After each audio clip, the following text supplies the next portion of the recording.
ऐसे बोला न जान हम आवतानी, दर्द तोहरा से बेसी हम सहतानी। सुना बोला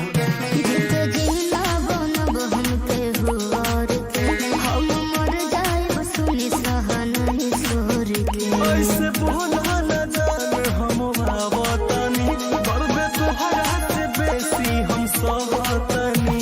सुनो ये मोरे जान ना हो परेशान, सुनो ये मोरे जान ना हो परेशान, ऐसे तोहरा के कोई लेके जाई हो। सोचिया बहुत रोवाए हो, भोरे हो जाए विदाई हो। अरे ऐसे ना बोला जान। सोचिया बहुत रोवाए हो, भोरे हो जाए विदाई हो।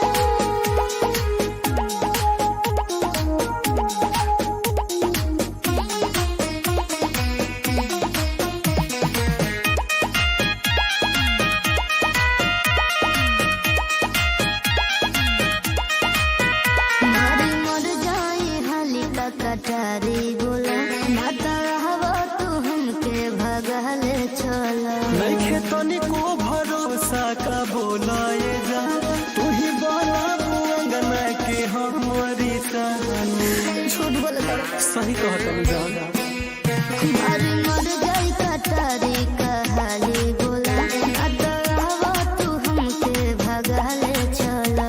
नइखे तनिको भरोसा का बोलाए जा, तू ही बड़ा अंगना के हमारी कहानी। ई वादा बा हमार कर तू इंतजार, ई वादा बा हमार कर तू इंतजार, बोली हमारे घरे आई हो। सोचिया बहुत रोवाए हो, भोरे हो जाए विदाई हो। सोचिया बहुत रोवाए हो, भोरे हो जाए विदाई हो।